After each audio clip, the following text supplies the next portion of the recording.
శ్రీరంగహర్మ్యతలమంగళదీపరేఖాం శ్రీరంగరాజమహిషీం శ్రియమాశ్రయామః అనుకలతనుకాండాలింగనారంభశుంభత్ ప్రతిదిశ భుజశాఖా శ్రీసఖానోకహర్తి స్థననయనగుళుచ్ఛస్పార పుష్పద్విరేపా రచయితుమయి లక్ష్మీ కల్పవల్లీ కటాక్షాన్ యద్భ్రూభంగాః ప్రమాణం స్థిరచరరచనా తరతమ్యే మురారేః వేదాంతాః తత్వచింతాం మురభిదురసి యత్పాదచిహ్నైత్తరంతి భోగోపోద్ఘాతకైళీచులికిత భగవద్వైశ్వరూప్యానుభావా సానశ్రీః అస్పృణీతాం అమృతలహరిధీలంఘనీయైః అపాంగైః అని శ్రీరంగనాయకి అని లక్ష్మీదేవికి పేరు. ఉల్లాస పల్లవిత పాలిత సప్తలోకి నిర్వాహకోరకితనేమ కటాక్షలీలాం శ్రీరంగ హర్మ్య తలమంగళ దీపరేఖాం శ్రీరంగరాజమహిషీం శ్రియమాశ్రయామః అంటారు పరాశర భట్టర్లు శ్రీగుణరత్నకోశంలో. కాబట్టి శ్రీరంగనాయకి అంటే లక్ష్మీదేవి. ఏమండి మరి వరదాప్రియ అంటే వరదరాజస్వామి ప్రియురాలు, రంగనాథుని ఇల్లాలు. లక్ష్మీదేవి కదా, కీర్తనలోకి సరస్వతీదేవి ఎలా అన్వయం అవుతుంది? మరి అక్కడికి వచ్చేటప్పటికి అన్వయం అవదుగా అంటారేమో. వరద అంటే వరములను ఇవ్వడంలో ప్రియ చాలా ఇష్టమైంది. ఇతర భక్తులైన వాళ్ళకి వరాలు ఇవ్వడం ఆవిడికి ఎంతో ఇష్టం. కాబట్టి వరదా ప్రియ రంగనాయకి. రంగనాయకి అంటే రంగనాథుడి ఇల్లాలన్నారుగా, మరి ఇప్పుడు ఎలా చెల్లుతుంది? రంగస్థలం మనకు నాయకి. ఈ సభ మీదకి వచ్చి నేను కూర్చున్నాను, సరస్వతీ కటాక్షం లేకపోతే మీరు ఎందుకు కూర్చుంటారు? 4 మాటలు చెప్తున్నాను కాబట్టి కూర్చున్నారు కదా. ఇప్పుడు రంగస్థలానికి నాయకి ఎవరు? నాలో ఉన్న నా సరస్వతి, నా తల్లి. ఒకరు నృత్యం చేశారు, సరస్వతీ కటాక్షం. ఒకరు కవిత్వం చెప్పారు, సరస్వతీ కటాక్షం. ఒకరు పాట పాడారు, సరస్వతీ కటాక్షం. రంగనాయకి, రంగస్థలం మీద భాషించే శక్తి ఆవిడి. కాబట్టి ఇప్పుడు సరస్వతికి అన్వయం అయిందా లేదా? వరదాప్రియ రంగనాయకి. అటువంటి తల్లి వాంఛిత ఫలదాయకి, కోరిన ఏ కోరికలైనా ఇచ్చేస్తుంది. కాబట్టి ఇప్పుడు లక్ష్మీదేవి పరం సరస్వతీదేవి పరం కూడా అయిందా లేదా? అదే ఘనరాగ గీతం. అలాగే చిట్ట చివరికి వచ్చేటప్పటికి సరసిరుహాసన జనని. సరసీరుహము అంటే తామర పువ్వు, ఆసన అంటే దాని మీద కూర్చున్నవాడు. ఆ కూర్చున్నవాడికి జనని తల్లి. ఎవరు కూర్చుంటారు తామర పువ్వు మీద? బ్రహ్మగారు కూర్చుంటాడు. ఆ బ్రహ్మగారు ఎక్కడి నుంచి పుట్టాడు? శ్రీ మహావిష్ణువు యొక్క నాభికమలంలోంచి వచ్చినటువంటి తామర పువ్వులో కూర్చుని ఉంటాడు. ఆయనకి తల్లి లక్ష్మీదేవి, విష్ణువు యొక్క ఇల్లాలు కాబట్టి సరసిరుహాసన జనని అంటే తామర పువ్వులో కూర్చున్నటువంటి 4 ముఖములున్నటువంటి బ్రహ్మగారి యొక్క తల్లి అయినటువంటి లక్ష్మీదేవి విష్ణువు యొక్క ఇల్లాలు కనుక లక్ష్మీపరం అయింది ఆ గీతం. మరి సరస్వతీదేవి పరం ఎలాగవుతుంది అంటే సరసిరుహాసన, తామర పువ్వు మీద సరస్వతీదేవి కూడా కూర్చుని వీణ వాయిస్తుంటుంది. అందుకని ఆవిడికి జనని, లోకములకు తల్లి సరస్వతీదేవి. అందుకని ఇప్పుడు సరసిరుహాసన జనని, తామరపువ్వు మీద కూర్చుని లోకములకు తల్లి సరస్వతీ పరం. జయ జయ జయ జయ జయ 5 మాటలు జయ. ఎవరు ఈ గీతాన్ని నమ్మి పలుకుతున్నారో వాళ్ళందరికీ జయమే వస్తోంది. అదే ఒక్క ఘనరాగ గీతం పాడితే సరస్వతి లక్ష్మీ కటాక్షం కూడా వస్తోంది అంటే కదలిక కాబట్టి పార్వతీదే ఉంది. 3 ఉన్నారా లేదా? ఒక్క గీతంలోకి, ఒక ఘనరాగ గీతంలోకి, అందుకు దాన్ని సంగీతంలో కృతులు కీర్తనలు నేర్పడానికి ముందు ఘనరాగ గీతంగా నేర్పుతారు. అసలు ముందు నీకు ఇది అర్థమైతే భేదబుద్ధి విడిచిపెట్టి భగవతిని దర్శనం చేయడం, నమస్కరించడం వస్తే అనుగ్రహ శక్తి ఉంటుంది నీకు. ఇది కల్పించడానికి పిల్లల్ని కూర్చోబెట్టి సంగీతం నేర్పించేటప్పుడు వరవీణా మృదుపాణి వనరుహలోచను రాణి సురుచిర బంభరవేణి సురనుత కళ్యాణి అంటూ ఈ ఘనరాగ గీతాన్ని నేర్పుతారు. అందుకని ఇప్పుడు నవదుర్గా స్వరూపము అని నేను మాట్లాడినప్పుడు మీకు అర్థమైనటువంటి విషయం ఏదై ఉండాలి అంటే ఆమె కేవలము దుర్గాస్వరూపము అని కాదు దాని అర్థం. దుర్గాస్వరూపముగా లక్ష్మీ కటాక్షం, దుర్గాస్వరూపంగా సరస్వతీ కటాక్షం. అదే తల్లి ఒకటే ఇస్తుందని కాదు, అదే తల్లి అన్నీ ఇస్తుంది. అందుకే మహిషాసుర మర్దని అయినటువంటి దుర్గా సప్తశతితో చండీహోమం చేస్తూ నవరాత్రులు శారదా నవరాత్రులు అయ్యాయి. చివరకొచ్చేటప్పటికి ప్రధాన ఫలితం శారద. అసలు జ్ఞానం లేని మిగిలినవి ఎందుకు పరిణితి పొందవుగా. అందుకని సరస్వతీ పూజలు. సరస్వతీ పూజ అన్న మాటని మీరు కొంచెం జాగ్రత్తగా అర్థం చేసుకోవాలి. సరస్వతీ పూజ అంటే చాలామంది ఏమనుకుంటారంటే అది విద్యార్థులు చేసుకునే పూజ అనుకుంటారు. కాదు, సరస్వతీ పూజ అంటే ఆయుధ పూజ అని పిలుస్తారు. మీరు మైసూరులో చూస్తే ఆయుధ పూజ అంటే సైనికులు వాడేటటువంటి ఆయుధాలు కూడా పెట్టి మైసూరు మహారాజా గారు ఇప్పటికీ హెలికాప్టర్లో దిగుతాడు మహానవమి నాడు. విజయదశమి 10వ రోజు, 9వ రోజు చేస్తూ ఉంటారు. ఎందుకంటే మొదటి 3 రోజులు దుర్గగా, రెండవ 3 రోజులు అంటే 4 నుంచి 6, 4, 5, 6, 3 రోజులు మహాలక్ష్మీ పరంగా, చివరి 7, 8, 9 రోజులు మహాసరస్వతీ పరంగా పూజ ఉంటుంది. ఉన్నప్పుడు 9వ రోజు చిట్ట చివరి రోజు కామకోటి వారు ఒకలా చేస్తారు. కామకోటి వారు ముందు రోజే సరస్వతీ పూజలో పెట్టవలసినవన్నీ కూడా రాత్రి అమ్మవారి దగ్గర పెట్టి వదిలేస్తారు. పిల్లలందరికీ కళాలు ఇవ్వాలనుకున్నారనుకోండి, ముందు రోజు రాత్రే పెట్టేస్తారు. ముందు రోజు రాత్రే అమ్మవారి దగ్గర ఉంటాయి, ఉండి మర్నాడు పూజకు వస్తాయి. పూజ చేసేటప్పుడు సరస్వతీ పూజలో చాలామంది అభిప్రాయం ఏమిటంటే అది విద్యార్థులు చేసుకునే పూజ కాబట్టి విద్యార్థులతో సరస్వతీ పూజ చేయించుకుంటే చాలు. చాలా తప్పు. సరస్వతీ పూజలో పెట్టేవి ఏమిటో తెలుసా? మీరు నన్ను సక్రమంగా అర్థం చేసుకుంటే మా ఆవిడ కూరగాయలు తిరిగే కత్తిపీట కూడా. ఎందుకో తెలుసా? ఇవాళ చాలామందో మాట అంటుంటారు, వర్క్ ఈజ్ వర్షిప్. ఎందుకంటే గుళ్ళు గోపురాలు అంటారు. తప్పు. వాడికేం తెలుసు? వాడి బుర్ర. అసలు దాన్ని చెప్పినది సరస్వతీ పూజ చెప్పింది. సరస్వతి అంటే ప్రవాహం. ఒక వ్యక్తి యొక్క నైపుణ్యం దేని మీద ఆధారపడుతుంది? ఒక పరికరాన్ని అతను పట్టుకోవడం మీద, ఆ పరికరాన్ని అతను ఉపయోగించడం మీద ఉంటుంది. ఒక పెద్ద శిల ఉందండి, ఒక రాయి, అందులోంచి 25 అడుగుల ఎత్తు హనుమ రావాలి. ఇప్పుడు ఆ నల్లరాతి మీద కూర్చుని శిల్పి ఉలి పట్టుకుని చెక్కుతాడు. చెక్కుతూ వెళ్ళిన తర్వాత చిట్ట చివర కళ్ళు చెక్కాలి. ప్రధాన శిల్పి వచ్చి కొబ్బరికాయ కొట్టి కూర్చుని చిన్న శిల ఉలి పట్టుకుని ఎంత జాగ్రత్తగానో కొడతాడు. ఎందుకంటే ఇంత విగ్రహం అయిపోయిన తర్వాత కన్నుకి పెద్ద పెచ్చి ఎగిరిపోయింది అనుకోండి, పోయిందంతే ఆ విగ్రహం. అంత జాగ్రత్తగా చెక్కుతాడు.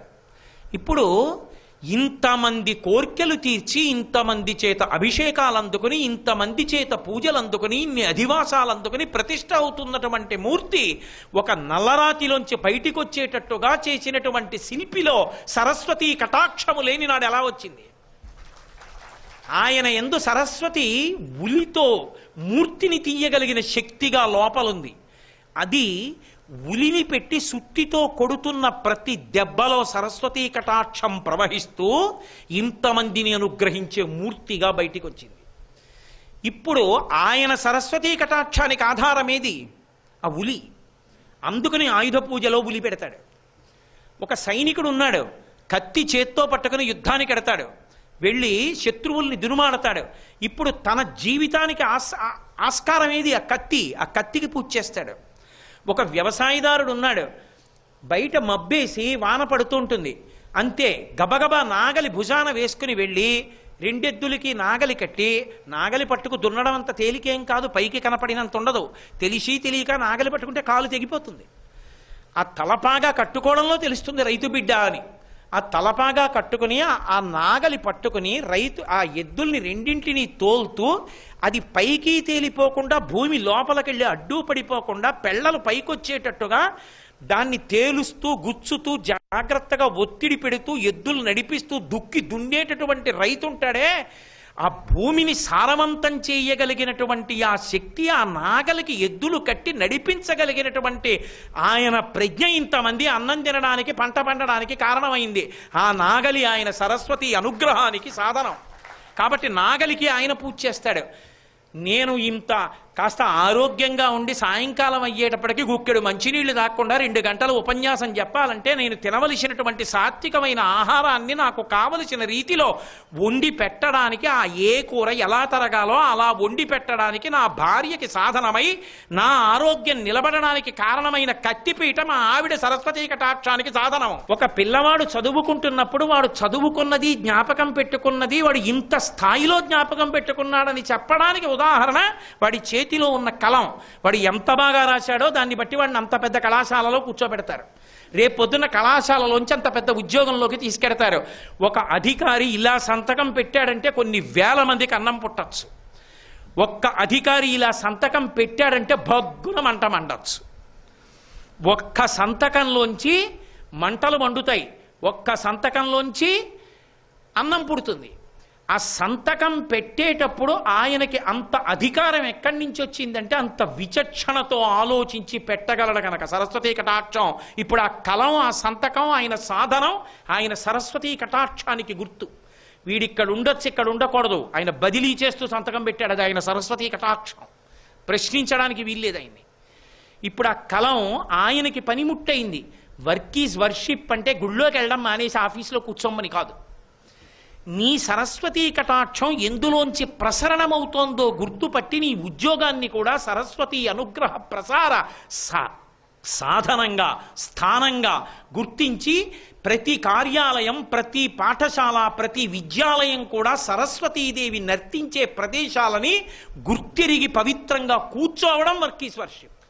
అంతేకాని పొద్దున్న 10ంటికి రారా అంటే 8ంటికి వచ్చి 5ంటికి పోరా అంటే 9ంటి వరకు కూర్చుని పైన పెట్టవలసిన చెయ్యి కింద పెట్టడం వర్క్ ఈజ్ వర్షిప్ కాదు.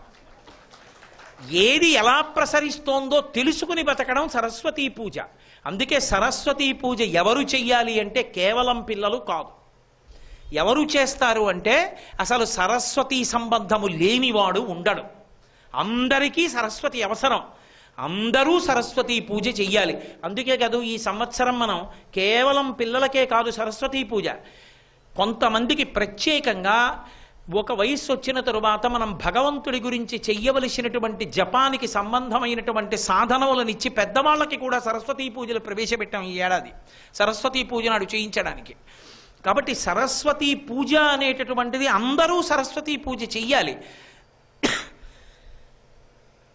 నిరంతరం చెయ్యాలి. కనీసంలో కనీసం శారదా నవరాత్రులలో అమ్మవారు సరస్వతీ కటాక్షాన్ని విరజిమ్ముతుంది. ఆ కాలమునందు ఆ శక్తి ఉంటుంది. అందుకని కాలము సరస్వతి ఎలా ఉంటుందో అలాగే ఉంటుంది ప్రకృతి. అందుకే శంకరాచార్యుల వారు శరజ్యోత్స్నా శుద్ధాం శశియుత జటాజూటమకుటాం వరత్రా సత్రాణ స్ఫటిక గుటికా పుస్తకరాం సకృన్నత్వా నత్వా కథమివ సతాం సన్నిధదతే మధుక్షీరద్రాక్షా మధురి మధురీణా ఫణితయ అంటారు. మీరు చూడండి, అసలు సరస్వతీ పూజ నాడు పెట్టేటటువంటి నైవేద్యాన్ని కూడా యథార్థానికి శాస్త్రం నిర్వచనం చేసింది. అసలు ఆ రోజు పిల్లలందరినీ ఆ సరస్వతీ పూజ అయిపోయిన తర్వాత కూర్చోపెట్టిన పెట్టవలసిన ప్రసాదాలు రెండే. ఒకటి తప్పకుండా పెట్టాలని, నైవేద్యం జరగాలని చెప్పినది ఏది అంటే పాలలో బియ్యం పోసి ఉడికించి నెయ్యి కలిపినటువంటి పాయసాన్నం. అటువంటి నేతితో పాలతో కూడుకున్న పాయసాన్నాన్ని మధ్యాహ్నం వేళ సరస్వతీదేవిగా అమ్మవారికి నైవేద్యం చెయ్యాలి. అథవా తేనె నైవేద్యం పెట్టి పిల్లలందరికీ కూడా ప్రసాదంగా ఇవ్వాలి. మొట్టమొదటైతే ప్రథమ స్థానం పాయసాన్నానికే, రెండవ స్థానం కనీసంలో కనీసం తేనె. కానీ ఇవాళ చాలామంది ఏం చేస్తున్నామంటే మనం సరస్వతీదేవి మూర్తి ఒకటి పెట్టి పూజ చేస్తున్నాం. కాదు, అసలు నిజంగా సరస్వతీ పూజ అన్న మాటకు అర్థం ఏమిటంటే అసలు యథార్థమైన సరస్వతీ పూజగా శాస్త్రం ఏం చెప్పింది అంటే మీరు ఏది వాడతారో దాన్ని అక్కడ పెట్టి దాని మీద ఒక పసుపు తాడు పెట్టాలి. ఒక పసుపు తాడు దాని మీద పెడితే మీరు సర్వాభరణములతోటి సరస్వతిని పూజ చేసినట్టే. పిల్లలకి పూజ చేత కాకపోవచ్చు, అప్పుడు ఏం చేస్తాడు? యా కుందేందు తుషారహార ధవళ యా శుభ్ర వస్త్రావృత యా వీణా వరదండమండితకరా యా శ్వేత పద్మాసన అని శ్లోకం చెప్పి ఆ పచ్చటి తాడు దాని మీద వేసి నమస్కారం పెడతాడు.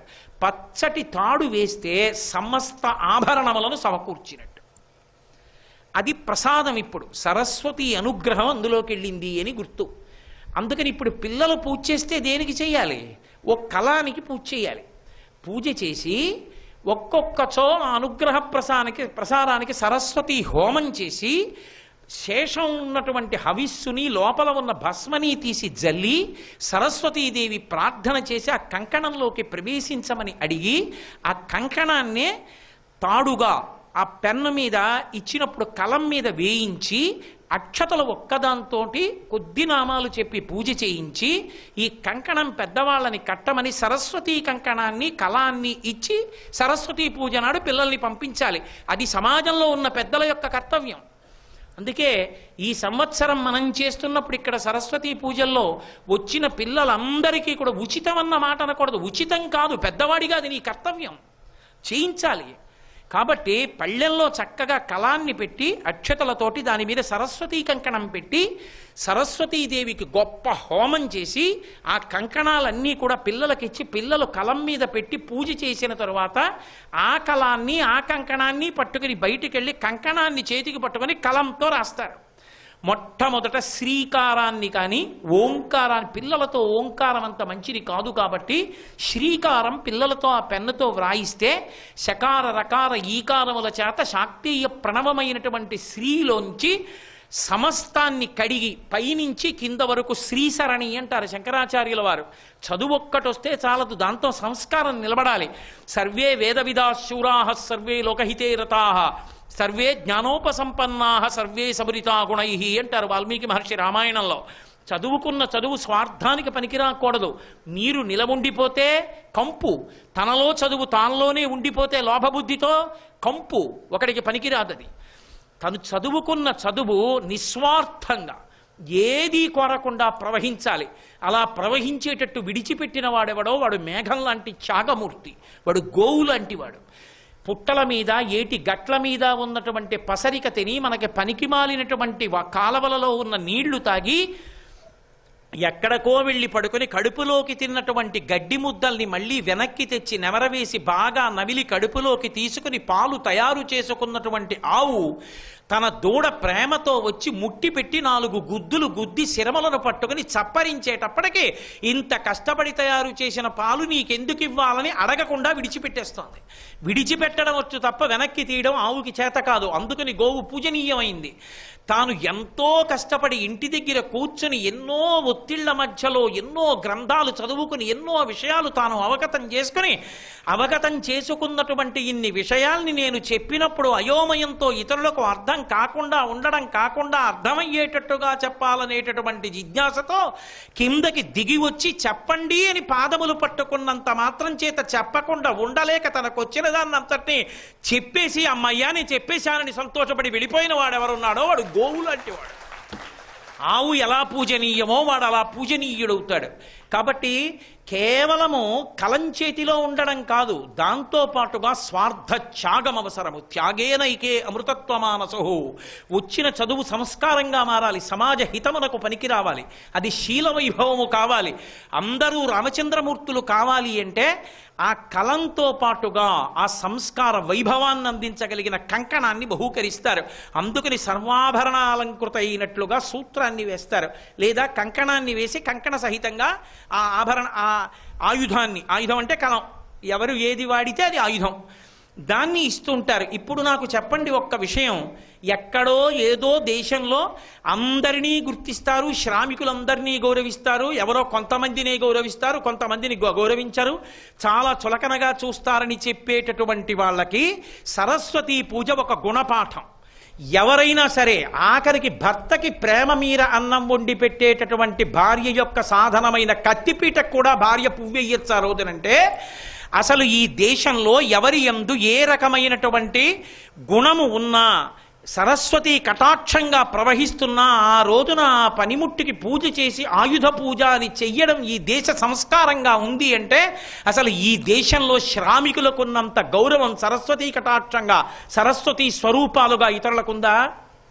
నా ఇల్లు నేను కట్టుకోగలనా, ఉపన్యాసం చెప్పగలనని తాపీ పట్టుకుని అద్దడం రావాలి. ఒక తాపీ మేస్త్రికి తాపీ ఆయుధం. నేల సమానంగా ఉందా, తూమటు పెడితే నీళ్లు వెడతాయా వెళ్ళవా అన్నప్పుడు ఒడంబం వేసి చూసేటటువంటి మేస్త్రి ఉంటాడు. ఆ ఒడంబం పెడితే అందులో ఉన్నటువంటి గోళీ ఇటు పక్కకి వంగాలి. ఆ ఒడంబం వేసి చూసి శంఖం లాంటి దాన్ని తాడుతో పట్టి దింపి ఇలా చూసి ఒక్క అంగుళం పలచ తీసేయరా మాలంటాడు. అంటే ఆ సిమెంట్ తీసేసి కొంచెం వాలు చేస్తారు. అది చూసిన వాడికి నీటి పారుదల పల్లానికి వెళ్ళేటట్టుగా ఎలా నేల కట్టాలో తెలిసి ఉండడం వాడి సరస్వతీ కటాక్షం, వాడికి ఒడంబం ఆయుధం. ప్రతి శ్రామికుణ్ణి గౌరవించి సరస్వతీ పూజ చేయడం ఈ దేశానికి తెలుసున్నట్టు అసలు మిగిలిన దేశాలకు తెలుసా? ఈనాటిదా సరస్వతీ పూజ కాదు, ఎప్పటి నుంచి వస్తోందో. అంటే అసలు శ్రామికులను గౌరవించిన దేశం అంటూ ఏమైనా ఉంటే ఈ దేశమే. అంత గౌరవించింది. దాన్ని పాడు చేసుకుని విడిచిపెడితే తప్పు మనది తప్ప సిద్ధాంతాన్ని ఎందుకు అవుతుంది? ఒక వైద్యుడు తప్పుగా వైద్యం చేసి ఉండొచ్చు, అది ఆ వైద్యుడికి శాస్త్రం తెలియదేమో కానీ వైద్య శాస్త్రాన్ని అంతటికి తప్పు కాదుగా. ఎవరో ఒకడు తెలియక ఒక విషయాన్ని ఇంకొకలా చెప్పి ఉండవచ్చు. అంత మాత్రం చేత అసలు సంస్కార వైభవమే ఇందులో లేదని చెప్పడం సాహసం కాదు. అంత గొప్ప పూజ సరస్వతీ పూజ. ఆ సరస్వతీ పూజ శారదా నవరాత్రుల్లో అంతర్లీనంగా వస్తుంది. ఆ సరస్వతి యందు ఒక విశేషం ఉంటుంది. శంకరాచార్యుల వారు దాన్ని 2 రూపాలుగా చెప్పారు. ఒకటి ప్రాథమిక స్థాయిలో తన అభ్యున్నతికి కారకమవుతుంది. విమలపటి కమలకుటి పుస్తక రుద్రాక్షస్త హస్తపుటి కామాక్షి పక్ష్మలాక్షి కలిత విపంచి విభాసి వైరించి. నేను మీతో ఇందాక మనవి చేశా కదా, ఒక్క తల్లే ఆ కామాక్షే సరస్వతీ స్వరూపంగా కూడా ప్రకాశిస్తుంది. అందుకే మీరు చాలా జాగ్రత్తగా గమనిస్తే శ్రీ విద్యా తత్వాన్ని దుర్గా సప్తశతి మీరు పరిశీలనం చేస్తే దుర్గా సప్తశతిలో ప్రథమ చరిత్ర, మధ్యమ చరిత్ర, ఉత్తమ చరిత్ర అని 3 చరిత్రలు ఉంటాయి. ఈ చరిత్రలన్నీ కలిపి సప్తశతి కాబట్టి 700 శ్లోకాలు. ఈ 700 శ్లోకాల్లో ప్రథమ చరిత్ర యందు 7 ఉంటారు అమ్మవారి యొక్క రూపాలు. మధ్యమ చరిత్ర యందు 7 ఉంటారు. 3వ చరిత్ర అయిన ఉత్తమ చరిత్ర యందు 7 ఉంటారు. ఈ 7 కలిపి 3 ఏళ్ళు 21 అవుతారు. సప్తశతి మళ్ళీ 21 సమిష్టి రూపాలుగా 7 అయిపోతారు.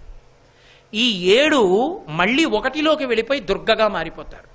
ఆ దుర్గయే ఒక చోట లలితగా నిలబడిపోతుంది. అందులో ప్రథమ చరిత్రలోకి వెళ్ళి చూస్తే కాళి, తార, చిన్నమస్త, భువనేశ్వరి, సుముఖి, బాల, కుబ్జ, వీళ్ళు 7 కూడా ప్రథమ చరిత్రలో ప్రతిపాదింపబడినటువంటి నాయికా స్వరూపాలు. అలాగే మీరు మధ్యమ చరిత్ర దగ్గరికి వచ్చేటప్పటికి మధ్యమ చరిత్రలో మళ్ళీ 7 నాయికలు కనపడతారు. వాళ్ళు ఒకరు సరస్వతి, ఒకరు లక్ష్మి, ఒకరు కాళి, ఒకరు లలిత, ఒకరు దుర్గా, ఒకరు గాయత్రి, వేరొకరు అరుంధతి. ఈ 7 మధ్యమ చరిత్రలో కనపడతారు. 3వదైనటువంటి ఉత్తమ చరిత్రలోకి వెళ్ళి చూస్తే సప్తమాతృకలు అంటుంటాం మనం. బ్రాహ్మి, వైష్ణవి, మాహేశ్వరి, మాహేంద్రి, కౌమారి, చాముండ, వారాహి, ఈ 7 నాయికలుగా కనపడతారు. మళ్ళీ ఈ 3 చరిత్రల్లో కనపడినటువంటి 3 ఏళ్ళు 21 సమిష్టి రూపాలైపోయి మళ్ళీ 7గా మారిపోతారు. మారిపోయినప్పుడు వాళ్లే ఒకటి ఆ మొట్టమొదటి స్వరూపంలో ఉండేటటువంటి తల్లి ఆ శ్రీశైలంలో ఉండేటటువంటి భ్రమరాంబ, అలాగే శతాక్షి, అలాగే కనకదుర్గ, 4వది లలితాంబిక, 5వది నంద, 6వది భీమ, 7వది రక్తదంతిక. ఈ 7 సమిష్టి రూపాలుగా మారిపోతారు. మళ్ళీ ఈ 7 1లోకి వెళ్ళిపోతారు. వెళ్ళిపోతే అది దుర్గ. ఆ దుర్గ లలిత. ఆ లలిత ఆయుధాలు ఎలా పట్టుకుంటుందో అలాగే పట్టుకుని కామాక్షి. ఇప్పుడు చెప్పండి, కామాక్షి సరస్వతి, సరస్వతి కామాక్షి, దుర్గ సరస్వతి, సరస్వతి దుర్గ, దుర్గ లక్ష్మి. అందుకే మీరు ఏ రూపానికి నామాలు చూడండి, లక్ష్మీ అష్టోత్తరం చదవండి, సరస్వతి అష్టోత్తరం చదవండి, పార్వతీ అష్టోత్తరం చదవండి, మీకు నామం కనపడుతుంది. బ్రహ్మ విష్ణు శివాత్మికాయై నమః అని కనపడుతుంది. కారణం ఏమిటంటే చిట్ట చివరికి వచ్చేటప్పటికి ఒక రూపంగా ఉండి వాళ్ళు ఎన్నైనా ఇచ్చేస్తూ ఉంటారు. ఆ ఇచ్చేసేటటువంటి ప్రక్రియ ఎలా ఉంటుంది అన్నదాన్ని దుర్గా సప్తశతి అద్భుతమైనటువంటి రీతిలో తీసుకొచ్చి ఆవిష్కరిస్తుంది. 7, 7, 7, 21, మళ్ళీ 7, మళ్ళీ 7 వెళ్ళి మళ్ళీ ప్రధాన రూపంలోకి పర్యవసించారు. కాబట్టి ఇలా చూసినప్పుడు సరస్వతీదేవిగా ఆవిడ యొక్క అనుగ్రహం 2 కోణాల్లో ఉంటుంది. ఒకటి విమలపటి కమలకుటి పుస్తక రుద్రాక్షస్త హస్తపుటి కామాక్షి పక్ష్మలాక్షి కలిత విపంచి విభాసి వైరించి. ఆ తల్లి విమలపటి ఎవరు? కామాక్షి. అదేమిటంటే కామాక్షి సరస్వతి ఏమిటంటే అనకూడదు మీరు, ఎందుకంటే నేను ఇన్ని నిరూపణలు మీకు చూపించా. విమలపటి, విమలపటి అంటే విమలము అంటే తెల్లని పట్టి అంటే వస్త్రం, తెల్లటి బట్ట కట్టుకుంటుంది ఆవిడ. ఎందుకు తెల్లటి బట్ట కట్టుకోవడం? నా ఉపన్యాసమే తెలుపుతో ప్రారంభం. ఇవాళ తెలుపు అంటే స్వచ్ఛత, పవిత్రానికి గుర్తు. అవతల వారిలో జ్ఞానమిచ్చేటటువంటి లక్షణానికి గుర్తు. సరస్వతీదేవి జ్ఞానమిచ్చి అజ్ఞానమనే చీకటి నలుపుని పోగొట్టేస్తుంది కాబట్టి తెల్లటి బట్టే కట్టుకోవాలి. శివుడు తెలుపు, సరస్వతి తెలుపు, ఇద్దరు జ్ఞానప్రదాతలు, అందుకే తెల్లగా ఉండాలి. విమలపటి కమలకుటి, ఆవిడ తామర పువ్వులో కూర్చుంటుంది. ఏమిటండి కూర్చోడానికి ఒక పీఠ లేదా, దర్భాసనం లేదా అంటే తామర పువ్వులో కూర్చోవడం ఏంటి? అది నలిగిపోదా? తామర పువ్వులో కూర్చోవడం ఏమిటి అనుకోవచ్చు, కానీ తామర పువ్వుతో మన దేవతలందరికీ సంబంధం ఉంటుంది. మీరు చూడండి, లక్ష్మీదేవి పద్మంలో కూర్చుంటుంది. పద్మాలతో పూజ చేస్తాం. అసలు ముఖారవిందం, నయనారవిందం, హస్తారవిందం, పాదారవిందం, భగవంతుడి యొక్క అవయవాలన్నీ అరవిందం పద్మంతో చెప్తాం. సరస్వతీదేవి పద్మంలో కూర్చుంటుంది. శ్రీ మహావిష్ణువు అరినలిన గదా శంఖపాణిర్ముకుంద, చేత్తో పద్మం పట్టుకుంటారు. అసలు గజేంద్ర మోక్షంలో చిట్ట చివర గజేంద్రుడు లేచి వచ్చి పద్మమే స్వామివారి పాదాల మీద పెట్టాడు. ఏమిటి ఆ పద్మంలో సరస్వతీదేవి కూర్చోవడం అన్న మాటకు అర్థం అంటే, బాహ్యంలో ఆవిడ పద్మంలో కూర్చున్నట్లు కనపడుతుంది, కానీ పద్మంలో సరస్వతి అన్న మాటకు అర్థం ఏమిటంటే వికసనము అని గుర్తు. వికసనము అంటే విచ్చుకోవడం. తామర పువ్వు మొగ్గగా ఉన్నప్పుడు మీకు అసలు ఎన్ని రేకులు ఉన్నాయో తెలియదు, ఇలా ముడుచుకుని ఉంటుంది. బురదలో పుట్టి సూర్యుడి వంక చూస్తుంది. సూర్యకిరణం ఇలా పడగానే విచ్చుకోవడం మొదలెడుతుంది. ఇలా విచ్చుకుని విచ్చుకుని విచ్చుకుని ఎక్కడ వరకు పెడుతుందంటే ఈ రేఖలు విరిగిపోతాయేమో అన్నంత కిందకెడతాయి. దుద్దు బాగా పైకి కనపడుతుంది. ఆ రేకుల యొక్క ప్రారంభ స్థానమునందు నీటి చుక్కలు కనపడతాయి. నీటి చుక్కలతో చమాయింపు ఉంటుంది. ఉండి దుద్దు కనపడి దుద్దు చుట్టూ రేకులు ఉంటాయి. ఏదో ఒకవైపు విచ్చుకుని ఒకవైపు విచ్చుకోకుండా ఒకేలా విచ్చుకునేటటువంటి తత్వానికి, విచ్చుకోవడంలో సుగంధాన్ని ఇవ్వడానికి పద్మం ప్రతీక. శ్రీ ఉమామహేశ్వర పరబ్రహ్మార్పణమస్తు. స్వస్తి.